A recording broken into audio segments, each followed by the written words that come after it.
자, 이것이 복음이다. 보라 황금과 유향과 몰약이다. 마태복음 2장 11절 말씀입니다. 집에 들어가 아기와 그의 어머니 마리아가 함께 있는 것을 보고 엎드려 아기께 경배하고 보배합을 열어 황금과 유향과 몰약을 예물로 드리니라. 아멘. 우리 구약의 복음 한번 보죠. 이사야 53장 5절 말씀입니다. 주님이 찔리신 것은 우리 허물 때문입니다. 주님이 상하신 것은 우리 죄악 때문입니다. 주님이 징계를 받음으로 우리는 평화를 누리게 되었고, 주님이 채찍에 맞아서 우리는 나음을 얻게 되었습니다. 순전히 우리 때문에 예수님이 그렇게 감당하셨다라는 말입니다. 고린도서 6장 2절 말씀 보니까 보라 지금이라 했습니다. 은혜 받을 만한 것도 구원받는 것도 다 지금입니다. 그러므로 지금 말씀 듣는 것이 중요하다. 그래서 지금 우리는 날마다가 우리 지금이죠. 그 말씀을 지금 듣는 겁니다. 그래서 그것이 우리에게 은혜가 되고 그것이 우리에게 구원이 된다. 이제 이렇게 말씀을 생각하면 되겠습니다. 복음이라고 하는 것은 율법을 넘어선, 율법을 완성한 것을 복음이라고 부릅니다. 예수 그리스도께서 십자가 못 박혀 돌아가시는 것이 율법의 완성이에요. 율법의 완성이니까 그 다음에 율법으로 우리를 다시 정죄할 수가 없죠. 그래서 복음이라고 하는 겁니다. 예수님이 오시면, 예수님을 만나면 복음을 받았다, 은혜를 받았다라고 하는 것은 우리에게 기쁜 소식이 되었다라는 거죠. 율법은 어떻게 보면 우리를 심판하기 위해서 오는 겁니다. 그러니까 심판이 오는 것은 무서운 거죠. 그래서 율법이 와서 우리를 심판하는 것, 예수님이 이 땅에 오셔서 우리를 위해서 이제 심판하신다라고 하면 그게 율법이 되는 겁니다. 예수님이 십자가 못 박혀 돌아가시면 모든 것이 완성이죠. 그래서 우리가 이 땅에서 죽은 사람들, 가난한 사람들, 또 고아, 과부, 나그네 이런 사람들, 병든 사람들, 이런 사람들은 연약하고 겸손한 사람들이잖아요. 그런 사람들에게는 복음이 되는 겁니다. 예수님은 있는 자들에게는 율법이 되시고 없는 자들에게는 복음이 되셨습니다. 힘이 강한 자들에게는 율법이 되셨고, 예수님은 힘이 약한 자들에게는 복음이 되셨습니다. 많이 배운 사람들에게는 예수님은 율법이 되셨고요, 많이 배우지 못하고 어려운 사람, 연약한 사람들에게는 주님이 복음이 되셨습니다. 이렇게 우리에게 오신 분이 바로 예수님이시다. 그래서 예수님은 가난한 자, 없는 자, 형편없는 자, 죄인 된 자, 이런 사람들에게는 예수님을 만나면 복음이 되는 거예요. 그러나 있는 사람, 자기가 교만한 사람, 자기가 잘난치 않은 사람, 자기가 그래도 있다고 생각하는 사람, 이런 사람들은 예수님이 율법이 되셔서 심판을 하게 되죠. 예수님이 두 가지 방법으로 이렇게 오는 겁니다. 어떤 사람에게는 율법으로 오고요, 어떤 사람에게는 복음으로 오는 것입니다. 그래서 율법과 복음 이렇게 되는 거예요. 근데 이것이 동시에 오는 거죠. 어떤 사람에게는 심판이 오는 거고 어떤 사람에게는 구원이 오는 거니까요. 그래서 여러분에게도 심판으로 다가오시는 예수님이 아니라 여러분 자신들이 가슴을 찢고 주님과 회개한 사람들 있잖아요. 그 회개하게 하기 위해서 침례 요한이 먼저 등장하는 겁니다. 그가 이제 와가지고 가슴들을 다 찢는 거예요. 율법으로 다 찢어버리는 거예요. 그러면 가슴이 너덜너덜해진 사람 있죠. 자기가 죄인인 사람, 병든 사람, 연약한 사람, 이런 사람들은 이제 예수님이 오기를 학수고대하는 겁니다. 그래서 예수님이 오시면 그 예수님에게 나를 구원해 주십시오, 나를 치료해 주십시오, 막 이러는 거예요. 그러면 예수님은 여지없이 그 한 사람도 외면하지 않으시고 다 치료해 주시고 구원해 주시는 하나님이셨다. 이것을 우리가 이해할 수 있습니다. 그래서 성탄이라고 하는 것은요, 어떤 사람에게는 율법이요, 어떤 사람에게는 복음입니다. 성탄이라고 하는 것이 어떤 사람에게는 심판이요, 어떤 사람에게는 구원입니다. 이해가 되시겠죠? 그런 차원에서 우리가 성경을 보는 것이다. 자, 마태복음 2장 11절 말씀 다시 한번 보겠습니다. 집에 들어가 아기와 그의 어머니 마리아가 함께 있는 것을 보고 엎드려 아기께 경배하고 보배합을 열어 황금과 유향과 몰약을 예물로 드리니라. 황금이라고 하는 것은 뭐라고요? 하나님의 신성함, 하나님이 우리의 왕이 되셨다. 이것이 바로 황금입니다. 유향이라고 하는 것은 향기 나시는 주님, 우리에게 향기를 품으신 그런 주님이시다라는 것을 이해할 수 있죠. 몰약이라고 하는 것은 근데 죽은 사람들 시체에 그 몸에 바르는 방부제 역할을 하는 죽은 사람과 연결되는 것이 바로 몰약입니다. 자, 몰약을 드려야 하는 그 동방박사 세 사람 중에서 황금을 드리고 유향을 드리는 사람은 좀 기분이 괜찮았지만, 몰약을 드리는 사람은 이 땅에 오시는 메시아에게 몰약을 드린다, 그 마음은 어땠을까? 여러분과 제가 생각해 보면, 여러분이 그 입장이라면요, 왜 하필 나한테는 이게 몰약을 주어졌을까? 몰약을 갖다 드려야 되는 그 박사의 그 마음, 참 안타깝겠죠, 그죠? 이 땅에 오시는 그 주님이 순전히 자기 때문이 아니라 우리 때문에 이 땅에 오셔야 된다. 그리고 내가 그분에게 이 몰약을 드려야만 된다, 선물로. 당신은 죽으시려고 오시는 분이요, 당신은 십자가의 예수입니다 라는 것을 알려주는 그 동방 박사의 마음, 그 몰약을 드려야 하는 사람의 그 마음, 이것은 참 슬픔이 있을 것이다. 참 하나님의 마음을 갖지 않으면 도저히 드릴 수 없는 그런 마음을 가졌다. 그러니까 주님이 태어날 때부터 목적이 있었다라는 얘기입니다. 무슨 목적이요? 십자가. 십자가의 목적을 가지고 있다고 했다. 그럼 십자가라고 하는 십자가의 목적은 뭘까요? 자, 몰약을 드린 거니까 태어날 때 성탄절은 목적이 십자가였어요. 태어나시는 목적은 십자가였죠. 태어나는 건 목표고 이 땅에 오시는 건 목표죠. 근데 목적은 십자가였어요. 그러면 십자가는 이제 막 달려갈 길 달려가고 십자가까지 딱 가는 것까지 목표예요. 그러면 십자가의 목표를 가졌으면 목적이 뭐예요? 성령을 통해서 교회를 세우는 것입니다. 그게 목적이에요. 그래서 최종적인 목적은 성령님의 교회예요.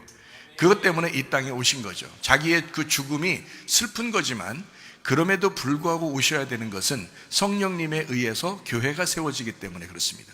자기의 신부를 얻으러 오는 거죠. 자기의 신부를 얻으러, 진정한 신부를 맞이하기 위해서 오시는 거죠. 자기의 고통을 감수하는 겁니다. 그게 바로 십자가의 목적이었던 겁니다. 십자가의 목적. 자, 말라기 4장 5절 말씀입니다. 보라, 여호와의 크고 두려운 날이 이르기 전에 내가 선지자 엘리야를 너희에게 보낼 것이다 라고 했습니다. 자, 엘리야라고 하는 사람은 어떤 모습이었다고요? 열왕기하 1장 8절 말씀입니다. 그들이 그에게 대답하되 그는 털이 많은 사람인데 허리에 가죽띠를 띄었더이다 하니 왕이 이르되 그는 디셉 사람 엘리야로다. 그러니까 엘리야의 특징이 뭐라고요? 털이 많은 사람, 그리고 허리에 가죽띠를 띄었다. 자, 뭘로 왔다는 얘기예요? 뭘로 왔다? 이 사람은 뭘로 왔다? 율법으로 왔다는 얘기예요. 그러니까 엘리야가 가는 곳에는 어떻게 해요? 전쟁이 있는 겁니다. 엘리야 가는 곳에는 영적 전쟁이 있는 곳이에요. 그래서 영적 전쟁해서 바알 제사장들하고 싸워가지고 결국 엘리야가 이기죠. 그러니까 율법은 반드시 심판하고 이기는 겁니다. 그러니까 그 엘리야가 다시 오는 거예요. 그게 누구냐면 이제 침례 요한이었던 거죠. 자, 마태복음 3장 4절 말씀입니다. 이 요한은 침례 요한입니다. 낙타털 옷을 입고 허리에 가죽띠를 띠고 음식은 메뚜기와 석청이었더라 라고 했습니다. 메뚜기의 특징은 뭐예요? 땅에서 뛰는 거죠. 땅과 결합된 사람이 아니라는 겁니다. 땅의 사람이 아닌 거죠. 땅에서 뛰는 사람이에요. 그러니까 우리는 세상에 살고 있지만 세상에 접촉해 사는 사람이 아니라 세상에서 뛰는 사람이라는 거죠. 그러니까 메뚜기 같은 삶을 사는 사람이었다. 그리고 석청을 먹었더라 라고 되어 있습니다. 자, 마태복음 11장 14절 말씀입니다. 만일 너희가 즐겨 받을진대 오리라 한 엘리야가 곧 이 사람이다 라고 했습니다. 그러니까 침례 요한을 엘리야다, 오는 엘리야다 라고 예수님도 소개하는 그런 장면을 우리가 볼 수 있습니다. 자, 그러니까 크고 무서운 날, 말라기서 4장 5절에 나오는 크고 무서운 날이라고 하는 것은 어떤 날이다? 심판의 날을 의미하는 것이다. 그 심판의 날은 어떤 날이다? 나를 끝장내러 오시는 날이다.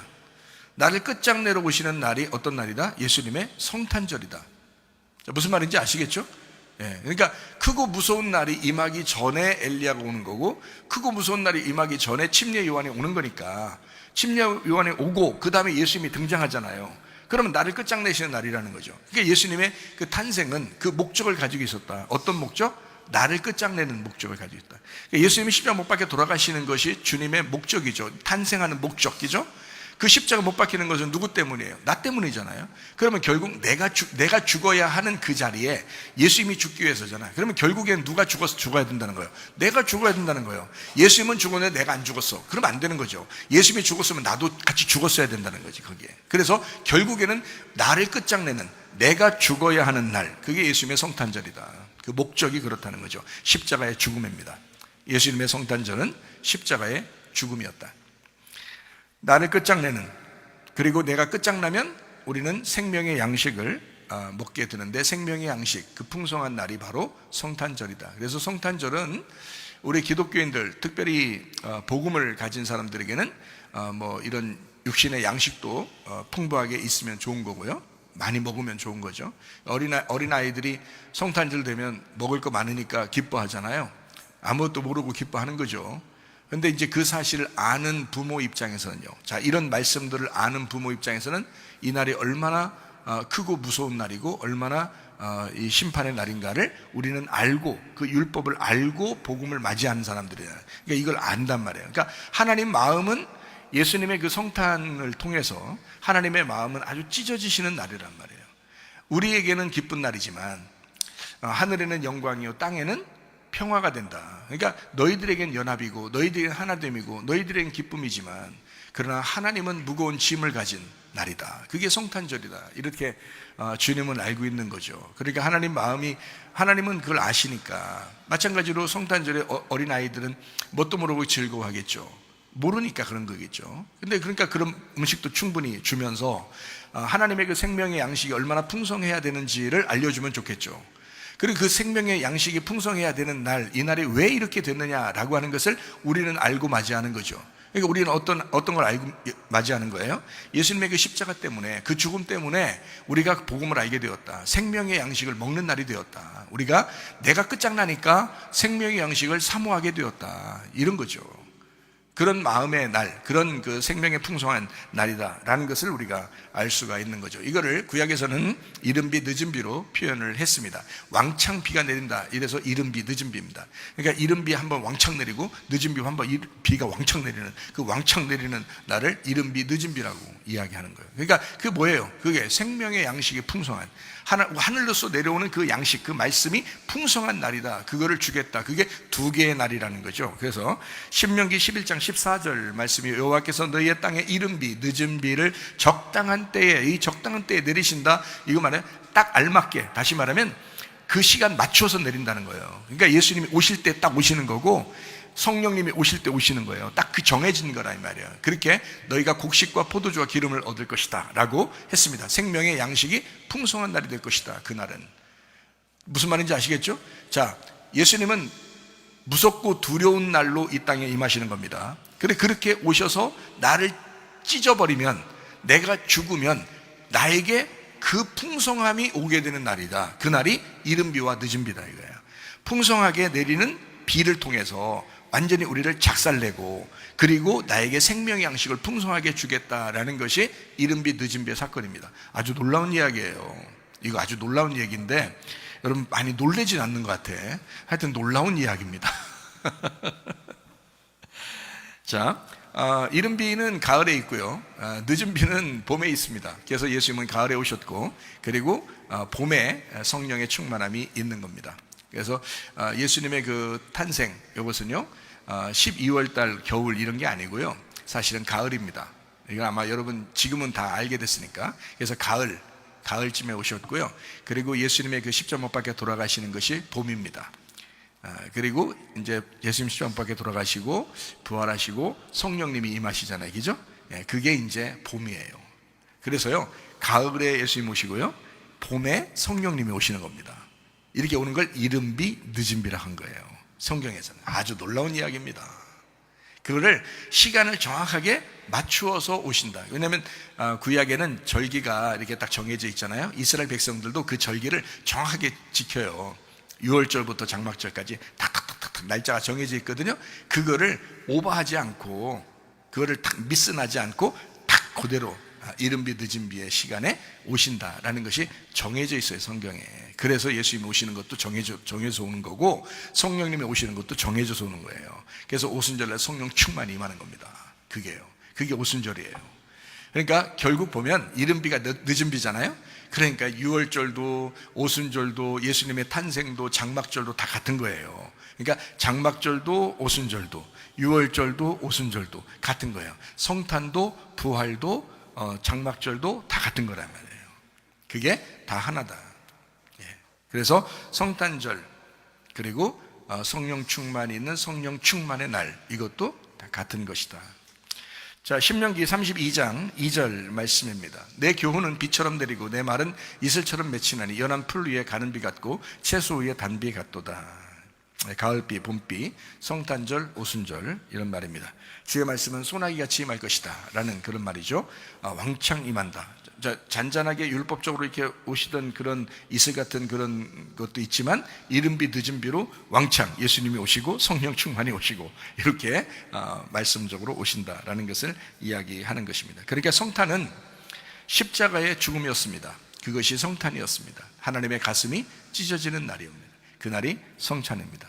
그러니까 그거를 우리가 이제 어릴 때는 모르고 막 즐거워하는 날이었지만 우리가 나이가 먹고 말씀을 알게 되면 가슴이 찢어지는 날, 하나님께서 가슴이 찢어지는 날이었구나라는 것을 알게 되죠. 근데 하나님의 가슴을 더 많이 찢어놓는 놈들이 있어요.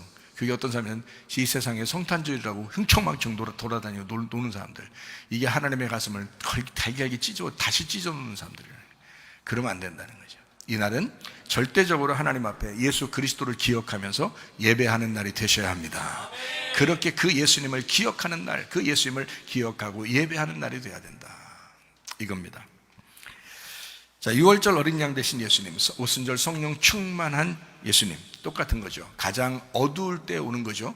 가장 어두울 때 그 밤에 오순절 성령 충만히 임하고요. 그리고 가장 어두울 때 그 6월절 어린 양 예수님이 죽으시는 것입니다. 똑같아요. 6월절 어린 양 예수님도 그 밤에 죽으셔서 그 사람들을 살리는 거죠. 그 문설주에 피를 발라가지고 살리는 거고요. 오순절 성령 충만회 때도 사람들은 어찌할꼬 우리가 어찌하면 좋겠느냐라고 자기들의 가슴을 치고 회개하는 자들에게 하나님께서는 구원을 베풀었습니다. 그러니까 그들이 막 진짜 회개하고 슬퍼하는 사람들, 그 사람들에게 오순절날 성령 충만해서 그날 구원받은 사람이 3,000명이 되었다라는 것을 우리는 알 수 있습니다. 하늘에는 영광입니다. 땅에는 평화입니다. 하늘에는 하나님께서 무거운 짐을 지셨다는 말이고요.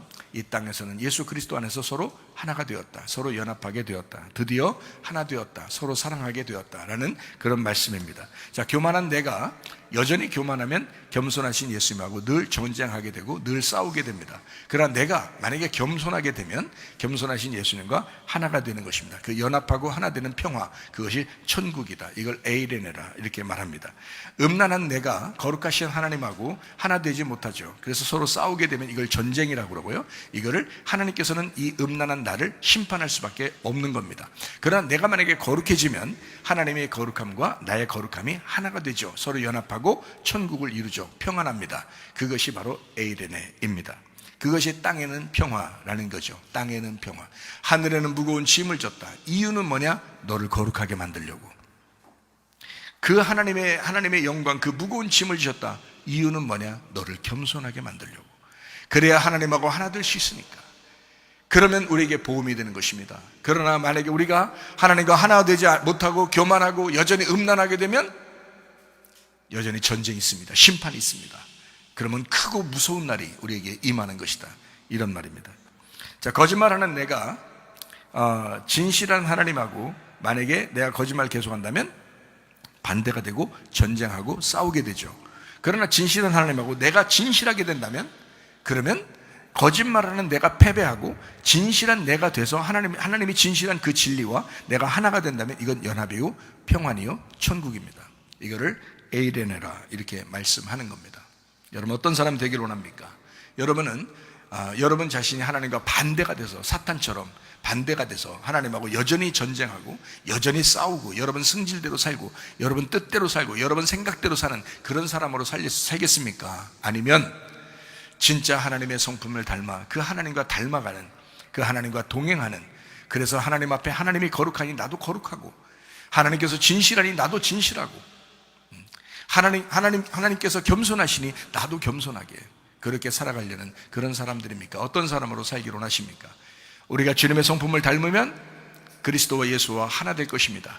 그러나 만약에 우리가 거짓으로 살게 되고 음란으로 살게 되고 교만으로 살게 되면 하나님하고 전쟁해야 될 것입니다. 그러나 하나님은 절대 패배하지 않습니다. 왜? 예수님이 십자가 못 박혀 돌아가셨거든요. 그 십자가가 여러분을 심판할 것입니다.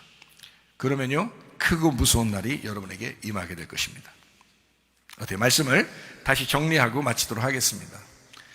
말씀을 다시 정리합니다. 말라기 4장 5절 말씀입니다. 보라, 여호와의 크고 두려운 날이 이르기 전에 내가 선지자 엘리야를 너희에게 보낼 것이다 라고 했습니다. 자, 열왕기하 1장 8절 말씀 뭐라고요? 그들이 그에게 대답해 그는 털이 많은 사람인데 허리에 가죽띠를 띠었다. 왕이 이르되 그는 디셉 사람 엘리야다. 마태복음 3장 4절 말씀, 요한은, 침례 요한은 낙타털 옷을 입고 허리에 가죽띠를 띠고 음식은 메뚜기와 석청이었다. 똑같은 얘기죠. 엘리야와 침례 요한이 같은 사람이었다라는 그런 말입니다. 마태복음 11장 14절 말씀이요, 만일 너희가 즐겨받을지니 오리라 한 엘리야가 곧 이 사람이다. 딱 찍어서 설명해 줍니다. 침례 요한이 엘리야야 라고 예수님은 이야기한 거죠. 자, 그럼 우리가 말라기 4장 5절 6절을 한번 같이 보겠습니다. 보라, 여호와의 크고 두려운 날이 이르기 전에 내가 선지자 엘리야를 너희에게 보내리니 그가 아버지의 마음을 자녀에게로 돌이키게 하고 자녀들의 마음을 그들의 아버지에게로 돌이키게 하리라. 돌이키지 아니하면 두렵건대 내가 와서 저주로 그 땅을 칠까 하노라 하시니라. 자, 율법의 말씀이죠. 율법이라고 하는 것은 네가 돌이키라고 했을 때 돌이키지 아니하면 율법이라는 거예요. 돌이키지 아니하면 심판하겠다. 그러니까 저주가 임할 것이다. 돌이키면 회복되는 거지만 돌이키지 아니하면 저주가 임할 것이다. 자, 돌이킨다는 말이 뭐예요? 돌이킨다는 거 회개입니다. 회개예요. 철저하게 회개하면 너 괜찮을 거야. 근데 회개하지 아니하면 너 저주받을 것이다. 이런 말이거든요. 그러니까 엘리야가 오는 목적, 자, 침례 요한이 오는 목적은 뭐예요? 사람들을 심판하기 위해서 오는 겁니다. 예수님이 오신 목적은요, 자기가 죽으면서 우리를 구원하기 위해서 목적이에요. 그죠? 그러니까 만약에 엘리야라는 침례 요한을 만났을 때 자기가 심판받지 아니하면, 율법으로 자기 자신이 찢어지지 아니하면 어떻게 될까요? 예수님이 오셨을 때 여전히 심판이 자기에게 다가온다는 거죠. 그럼 만약에 엘리야를 만나서 그 말씀을 만나서 우리가 심판을 받았다 그러면 어떻게 될까요? 그러면 예수님이 오실 때 우리는 심판받지 않는다는 거죠. 그렇죠? 그래서 엘리야가 먼저 와가지고 아버지를 자녀에게 마음을 돌려버린다는 거예요. 그러니까 회개하라는 거예요. 회개시키러 온다는 거예요, 엘리야가. 그러니까 그게 침례 요한입니다. 자, 생각해 봅시다. 우리가 정리하면서 생각해 봅니다. 잠언 8장 13절 말씀 보겠습니다. 여호와를 경외하는 것은 악을 미워하는 것이라. 나는 교만과 거만과 악한 행실과 패역한 입을 미워한다 그랬습니다. 자, 하나님을 경외한다는 것이 뭐냐? 하나님을 두려워한다는 것이 뭐냐? 악을 미워하는 것이다. 악을 미워하는 거다. 하나님께서는 교만과 거만과 악한 행실과 패역한 입을 미워한다. 그렇게 말씀했거든요. 그러니까 우리가 하나님을 두려워하는 자들이 돼야 되겠죠. 하나님을 경외하는 자가 돼야 되겠죠. 그런 사람이 하나님의 기념책에 기록된다라는 거죠. 그래서 사무엘하 6장 2절 말씀 보니까 뭐라고 되냐면, 다윗이 일어나 자기와 함께 있는 모든 사람과 더불어 바알레 유다로 가서 거기서 하나님의 궤를 메우려 하니 그 궤는 그룹들 사이에 좌정하신 만군의 여호와의 이름으로 불리는 것이라 라고 했습니다. 만군의 여호와의 이름이 뭐라고요? 언약궤가 뭐라고요? 만군의 여호와의 이름. 그러니까 그의 이름을 존중히 여기는, 하나님의 이름을 존중히 여기는 사람들, 하나님의 이름을 존중히 여기며 공경하는 사람들, 주님의 이름을 생각하는 그 사람들을 하나님께서는 기억하시고 하나님의 기념책에 기록할 것이다 라고 하는 것이 말라기 3장 16절입니다. 말라기 3장 16절, 그때에 여호와를 경외하는 자들이 피차에 말하매 여호와께서 그것을 분명히 들으시고 여호와를 경외하는 자와 그의 이름을 존중히 여기는 자를 위하여 여호와 앞에 있는 기념책에 기록하셨다. 자, 어떤 사람을 하나님의 책에 기록한다고요? 하나님을 두려워하는 사람, 악을 미워하고 하나님을 두려워하는 사람, 그리고 주님의 이름을 존중히 여기는 사람, 그 사람을 하나님의 책에 기록하겠다는 거예요. 여러분, 아무나 막 기록하는 게 아닙니다. 이 두 가지가 있어야 되는 거예요. 하나는 뭐냐? 하나님을 두려워해야 된다. 하나님을 두려워하고 주님의 이름을, 그 말씀을 존중히 여겨야 된다는 거예요. 여러분, 하나님 말씀 존중히 여긴다는 게 얼마나 중요한 것이 아십니까? 하나님 말씀을 존중히 여긴다는 것은 여러분의 영혼이, 여러분의 이름이 하나님의 기록책에 기록된다는 거예요. 하나님의 기념책에 기록된다는 거예요. 하나님이 기억하시겠다는 거예요, 그 사람을. 어떤 사람이요? 하나님을 두려워하는 사람, 언약의 말씀, 그 하나님의 이름을 존중히 여기는 사람. 하나님 말씀 사모하다가 주님 만나시기를 바랍니다. 우리는 하나님의 친아들은 아니에요. 근데 친아들의 상속권을 함께 가지는 그 권리가 있는 아들들입니다. 말라기 3장 17절 말씀입니다. 만군의 여호와가 이르노라 나는 내가 정한 날에 그들을 나의 특별한 소유로 삼을 것이요 또 사람이 자기를 섬기는 아들을 아낌같이 내가 그들을 아낀다 이랬습니다. 자, 어떤 사람 아낀다는 거예요? 그냥 멍하니 앉아있는 사람 아낀다는 거예요? 아니면 하나님을 두려워하고 주의 이름을 존중히 여기는 자를 아낀다는 거예요? 하나님을 두려워하고 악한 것을 미워하고 그리고 주님의 이름을 그의 말씀을 존중히 여기는 자를 하나님께서 아끼시겠다는 거예요. 아니 설명을 했잖아요. 말라기서는 마태복음 바로 앞에 있는 겁니다. 말라기서는 성경 구약 성경의 마지막이에요. 왜냐하면 신약 성경 예수님이 나오셔야 되기 때문에 그 마지막에 정리하면서 쓰는 겁니다. 거기에 뭐라고 써 있느냐? 하나님을 두려워하는 자 그리고 주의 이름을 존중히 여기는 자를 하나님께서 그 사람을 아끼겠다. 그 사람을 특별한 소유로 삼을 것이다. 예수님이 곧 오시니까 그 예수님이 오시면 그 사람들을 하나님은 특별하게 생각한다. 그리고 그 사람들을 아끼겠다라고 말씀하는 것입니다. 하나님은 먼저 구별하시는 분입니다. 선과 악을 구별하고요, 악한 것을 다 구별해놓고 선한 것도 구별하는 그런 하나님이십니다. 여러분이 그냥 하나님 두리뭉실하게 하나님 나 사랑하겠지? 야 네가 사랑하지 않는데 어떻게 결혼하냐 생각을 해보세요. 결혼이라고 하는 것은 양쪽 다 사랑한다고 해야 결혼하는 거잖아요. 너는 사랑하지 않으면서 하나님 나 사랑하겠지요? 하나님 나 사랑하겠지요? 자기는 사랑하지 않으면서 하나님은 자기를 사랑하겠죠? 나를 사랑해. 아니 사랑하지 왜 안 사랑해? 너만 사랑하는 게 아니고 스님들도 사랑하셔요. 너만 사랑하는 게 아니라 무당들도 사랑하신다고. 너만 사랑하는 게 아니라 이 세상의 연예인들도 사랑하고요, 너만 사랑하는 게 아니라 이 세상에 아주 못된 사람들도 사랑하십니다. 그걸 아셔야지. 근데 문제는 하나님을 사랑하지 않는 사람하고는 결혼이 안 된다는 거예요. 결혼이라고 하는 것은 서로 사랑해야 결혼하는 거거든요. 둘 다 사랑한다고 고백해야 그래야 결혼할 거 아니에요. 하나님은 날 사랑한다고 고백하는데 나는 하나님 앞에 사랑한다고 고백을 안 해. 그럼 어떻게 둘이 결혼하겠습니까? 생각을 해보셔요. 결혼은 둘 다 사랑한다고 해야 결합이 되는 거예요. 자, 하나님하고 결혼해서 신랑과 신부가 돼야 천국 가는 거지. 한쪽은 사랑한다고 하는데 자기는 결혼 안 한다고 자꾸 도망 다니는데 하나님이 어떻게 데려가요 천국에? 자기가 안 가는데, 자기가 결혼 생활 안 하겠다는데, 자기가 교회 안 나오겠다는데, 자기가 포기하겠다는데 어떻게 한쪽 사람만 결혼하냐고요. 말 안 되지 않냐 이거야. 결혼하는 것이 성령 받은 거고 결혼해야 천국의 백성이 되는 거지. 서로 사랑해야 하는 것입니다. 나도 주님을 사랑한다고 고백해야 되는 거예요. 하나님이 나를 사랑한다고 고백하잖아요. 자기의 목숨을 버려서 자기 아들을 죽임으로써 나를 사랑하겠다고 하잖아요. 끝까지 사랑하겠다 하잖아요. 너 죽을 때까지 내가 사랑할게 라고 하잖아요. 그러면 꼭 죽을 때 가서 고백할 거예요? 갑자기 돌아가시면 어떡할게요? 미리부터 고백하셔. 사랑한다고.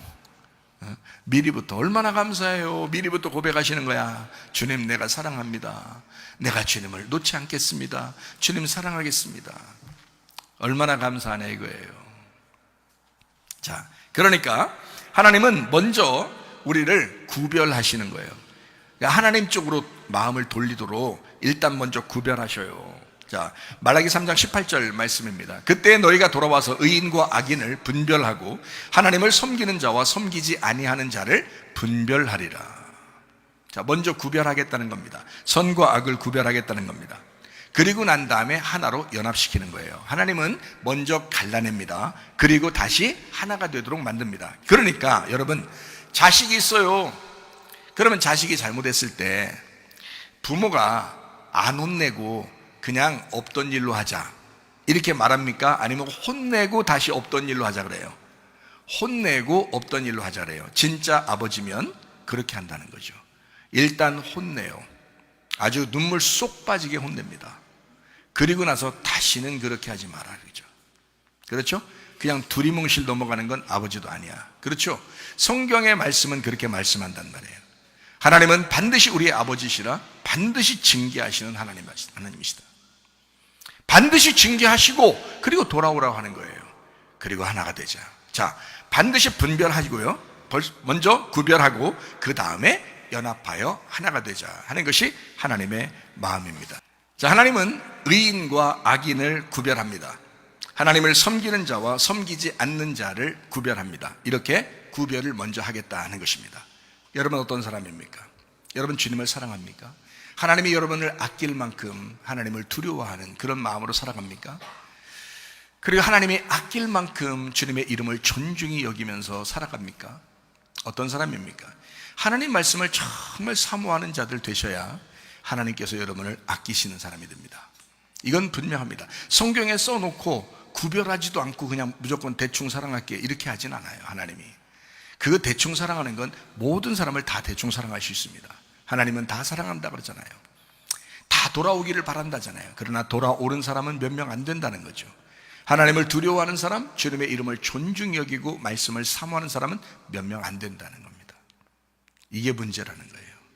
그러니까 저는 그게 부름받은 사람입니다. 교회 다니는 사람들에게 하나님에게 그 마음을 돌리도록 하는 엘리야와 같은 그런 사명, 침례 요한과 같은 그런 사명, 복음을 만나라고, 구원을 만나라고 그 앞서서 말하는 그 구원의 길을 준비하는 그런 사람이 바로 저입니다. 그러므로 여러분에게 이런 말씀들을 분명하게 말씀을 하는 거예요. 하나님은 우리를 먼저 구별합니다. 의인과 악인을, 선인과 악한 자를, 섬기는 자와 섬기지 않는 자를 구별한다 이렇게 말합니다. 우리도 분별력이 있어야 합니다. 그냥 두리뭉실 그냥 신앙생활 하는 게 아니라 우리도 분별력이 있어야 합니다. 마태복음 19장 28절 말씀입니다. 예수께서 이르시되 내가 진실로 너에게 이르노니 세상이 새롭게 되어 인자가 자기 영광의 보좌에 앉을 때에 나를 따르는 너희도 열두 보좌에 앉아 이스라엘 12지파를 심판하리라. 재판장 판사가 올바른 판단해야 하는 것처럼 우리도 분명한 분별력이 있어야 합니다.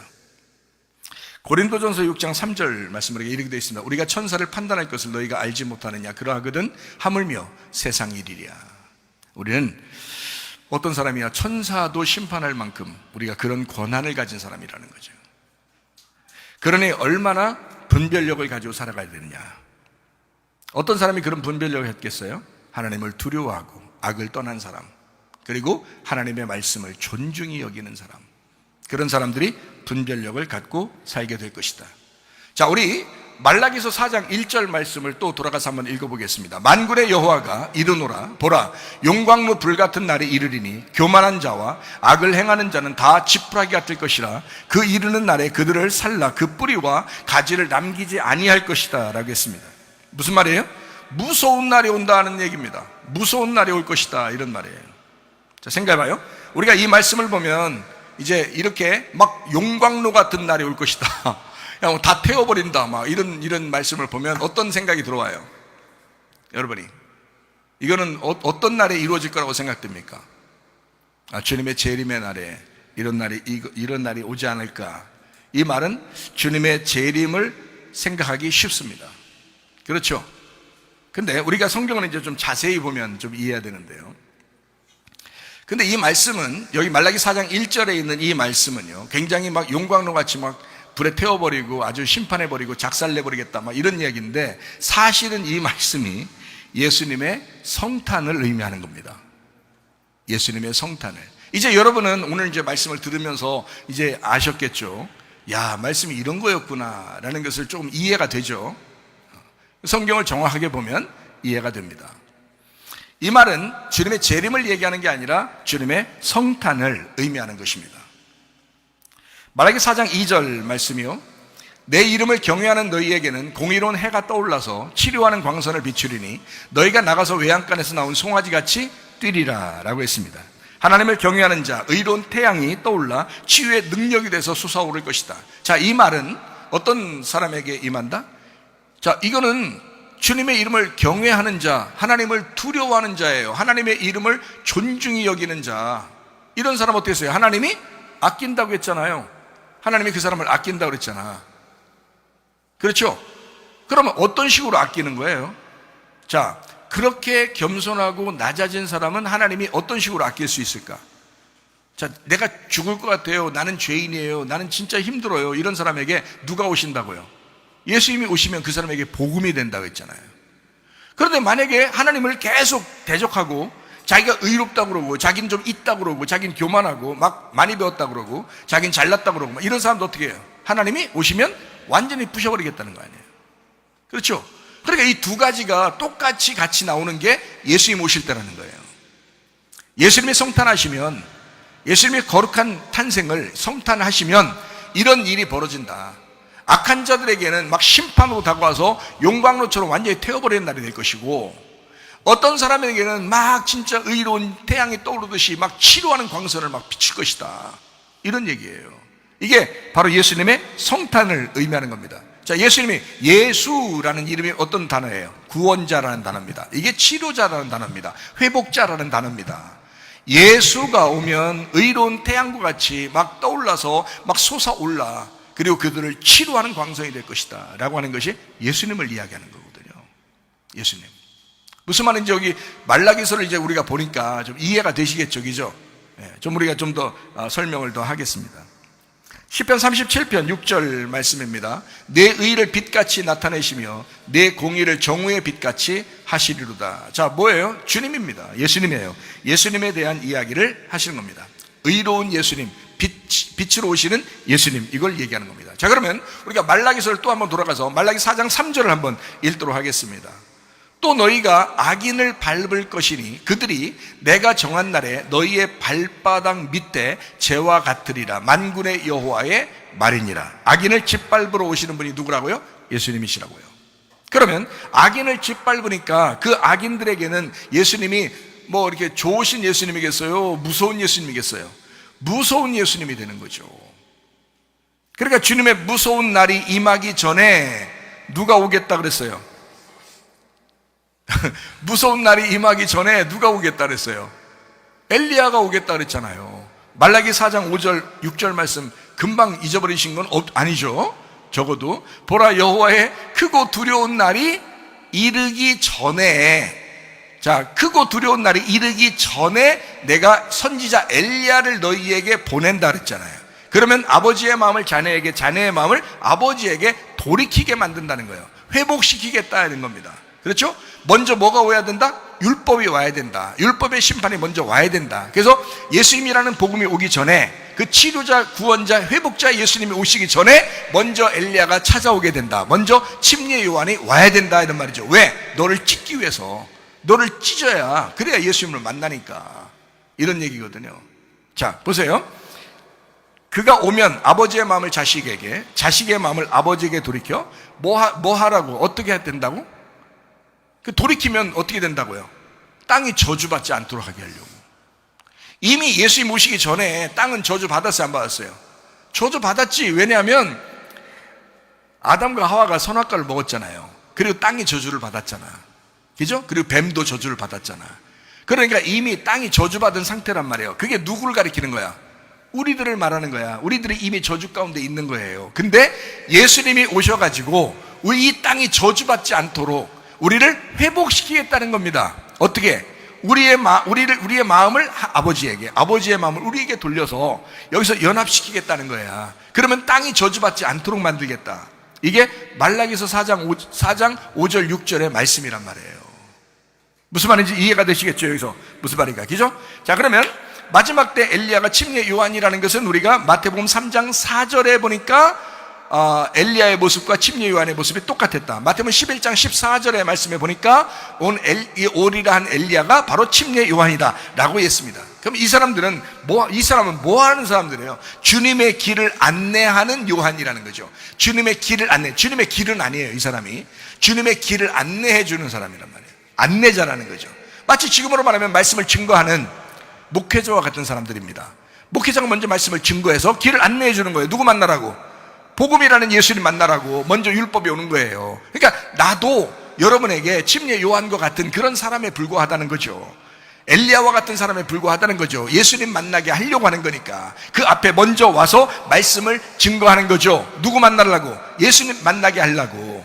그래서 엘리야가 먼저 오게 되면 주님이 등장하겠다라는 얘기입니다. 여러분 어디에 우리나라 이제 뭐 대통령이나 또 이제 뭐 아주 다른 나라의 높은 사람들, 이런 사람들이 우리나라에 오거나 우리나라 대통령이 다른 나라에 가거나 그러면 이제 어때요? 혼자 그냥 뻘쭘하게 막 이렇게 니아카 타고 가고 막 이래요? 그렇지 않죠. 막 수행비서가 먼저 쫙 준비 다 해놓습니다. 그리고 미리 가서 다 타협을 합니다. 어떻게 만날 거냐, 뭐 할 거냐, 어떻게 할 거냐, 어떤 대접을 할 거냐, 이런 거 다 준비를 해놔요. 그래서 의전을 먼저 다 준비해 놓고요, 대통령은 딱 가가지고 이제 걸어가는 겁니다. 그죠? 카페트를 쫙 깔아놓고 거기서 딱 이제 걸어가는, 카페트 안 깔아놓고 그냥 신장로 길에다 자전거 타고 오라고 그러고 막 이러지 않잖아요. 그렇게 대통령을 그런 식으로 대우하지 않는단 말이에요. 이해가 되십니까? 무슨 말인가? 먼저 간 자가 미리 준비를 다 해놓는 거예요. 그리고서 왕은, 대통령은 딱 가가지고 이제 딱 가는 겁니다. 그 카페트 길을 쫙. 당신은 꽃길만 걸어서서 이렇게 되는 거죠. 네? 그럼 자기가 미리 가서 다 해놓는 거잖아. 그잖아? 그게 누구예요? 침례 요한이라는 거예요. 침례 요한이라는 사람. 엘리야가 먼저 와서, 그 침례 요한이 먼저 와서 예수님 오시는 길을 쫙 준비하는 거예요. 당신은 이 길로 오셔야 합니다. 이 길을 가야 합니다. 율법으로 내가 부셔놓겠으니 그 부셔진 사람들에게 들어가소서. 내가 율법으로 부셔놓겠으니 당신은 그 사람들에게 안에 들어가소서. 그렇게 길을 깔아놓는 거예요. 그러면 이제 예수님이 그 길을 따라서 걸어가는 것입니다. 그 순서대로. 이해가 되시겠죠? 이게 이제 말라기 4장에 나오는 그런 이야기입니다. 자, 말라기 4장 5절 말씀입니다. 보라, 여호와의 크고 두려운 날이 이르기 전에 내가 선지자 엘리야를 너희에게 보낼 것이다. 주의 크고 무서운 날이 임하기 전에 엘리야가 온대요. 그러면 우리가 잘 생각해 봐요. 이제 말씀을 마치도록 하겠습니다. 말씀 정리합니다. 자, 그러면요, 말라기 4장 5절 6절 우리가 읽었잖아요. 자, 말라기 4장 5절에 보니까 여호와의 크고 두려운 날이 이르기 전에 내가 선지자 엘리야를 너에게 보낸다, 침례 요한을 보낸다 라고 했잖아요. 그러면 아버지의 마음을 자식에게, 자식의 마음을 아버지에게 돌이키게 해서 이제 땅을 저주하지 않도록 그렇게 할 것이다 라는 이제 주님의 마음이잖아요. 그죠? 하나님 말씀이 거기에 있단 말입니다. 그러면 우리가 이제 잘 생각해 보는 거죠. 말라기 4장 5절을 보면 이런 말씀이 있어요. 여호와의 크고 두려운 날에 이르기 전에. 자, 제가 이제 지금 읽으면서 계속 어떻게 해요? 여호와의 크고 두려운 날에 이르기 전에. 이 전에를 자꾸 이렇게 좀 강조했는데 좀 이해하셨나요? 제가 전에 이렇게 좀 했는데요. 전에 얘기했다는 얘기 아닙니다.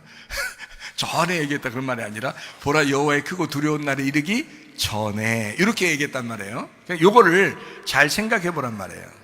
요거 한번 생각해 보세요. 그러면 엘리야가 온 이후에는, 무서운 날이 오기 전에는 이런 말인데요. 이게 지금 4장 5절이. 그런데 그러면 이런 무서운 날이 임할 때에는 이렇게 돼야 되잖아요. 반대로 하면 맞죠? 그러니까 무서운 날이 임하기 전에는 내가 간다. 그러니까 침례 요한이 간다는 얘기고, 그러면 침례 요한이 간 다음에, 침례 요한이 오고 난 이후에는 이게 뭐예요? 침례 요한이 오고 난 이후에는 어떻게 되겠다는 거예요? 자, 침례 요한이 올 때는 크고 무서운 날이 아직 준비된 거예요. 그래서 침례 요한이 오는 거거든요. 와가지고 무서운 날이 임하는 것을 알려주는 거예요. 그러면 침례 요한 오고 난 다음에는 이제 무슨 날이 오겠다는 거예요? 크고 무서운 날이 임하겠다는 거잖아요. 그죠? 침례 요한이 오고 나면, 자, 무서운 날이 오기 전에는 침례 요한이 오는 거고, 침례 요한이 오고 난 다음에는 무서운 날이 오겠다는 거예요. 여러분, 지금 제가 여러분에게 말씀을 증거하잖아요. 이때는 그래도 회개할 기회가 있는 겁니다. 그런데 이 이후에는, 말씀을 들은 이후에는 여러분의 영혼을 심판할 자가 찾아오신다는 거죠. 무슨 말인지 아시겠어요? 크고 무서운 날이 임하기 전에 엘리야가, 침례 요한이 온다. 그러면 침례 요한이 오고 난 이후에는 주님의 크고 무서운 날이 임할 거다, 이 말입니다. 제 말이 이해가 되시나요, 여러분? 이 말씀은 지금 마태복음이라고 하는 이 시작하기 바로 전에 말라기서를 쓰는 겁니다. 예수님이 오시기 전에 마지막에 이 성경을, 구약 성경 전체를 종합하면서 마지막에 지금 예수님 오실 길을 예비하는 그 침례 요한이 먼저 오게 될 것이다. 그리고 이 사람이 오고 나면 그 다음에는 무서운 일이 벌어진다 라는 것을 쓴 겁니다. 자, 주님의 성탄입니다. 그 무서운 날이 주님의 성탄. 성탄은 그러니까 즐거운 날은 아니다. 즐거운 날만 있는 것은 아니다. 그게 성탄입니다. 구원받을 사람에게는, 또 회개한 사람에게는 기쁨의 날입니다. 그러나 구원받지 못한 사람, 회개하려고 하지 않는 사람, 예전의 삶과 똑같이 살려고 하는 사람, 이런 사람에게는 반드시 슬픔의 날로 찾아올 것입니다. 그게 성탄입니다. 여러분, 어떤 성탄을 맞이하기를 원하십니까? 성탄이 겸손한 자에게는 구원받는 날이요, 교만한 사람에게는 책망받는 슬픔의 날이 될 것입니다. 축성탄. 황금과 유향과 몰약으로 오신 예수님, 십자가 지시러 오신 예수님, 우리의 마음 안에 주님의 성탄이 있기를 바랍니다. 하나님 아버지, 사랑과 은혜를 감사드립니다. 하나님, 예수 그리스도를 우리의 주인으로, 왕으로 모십니다. 이제 예전처럼 살지 않기로 합니다. 평생에 하나님 주의 뜻대로 살다가 주님 만나기를 소원합니다. 우리에게 진정으로 기쁨이 있는, 진정으로 복음이 되는 그런 성탄을 맞이하게 하옵소서. 예수님 존귀하신 이름 받들어 기도 올리옵나이다. 아멘. 주님 감사합니다. 우리 하나님 아버지 함께 하시고 사랑하십니다. 우리 한번 기도하겠습니다. 하나님 앞에 한번 기도합니다. 이번 성탄이 어떤 성탄으로 맞이하기를 원하시는가? 진짜 무서운 날로 임하기를 원하시는가? 아니면 진짜 구원의 기쁨의 날로 우리가 맞이하는 성탄을 맞이할 것인가? 여러분의 가정이 축성탄 되기를 바랍니다. 우리 두 손 높이 들고 한번 기도하겠습니다. 우리 하나님 아버지와 인도하시고 사랑하심에 감사합니다. 주의 뜻대로 살다가 주님 만나게 하옵소서. 우리 하나님 아버지 함께 하시고 사랑하심을 믿습니다. 아버지 하나님, 우리 이번에 아버지 성탄이 우리에게 축성탄이 되게 하옵소서. 복음의 성탄이 되게 하옵소서. 은혜의 성탄이 되게 하옵소서. 겸손한 자에게 은혜를 베푸시는 구원의 성탄이 되게 하옵소서.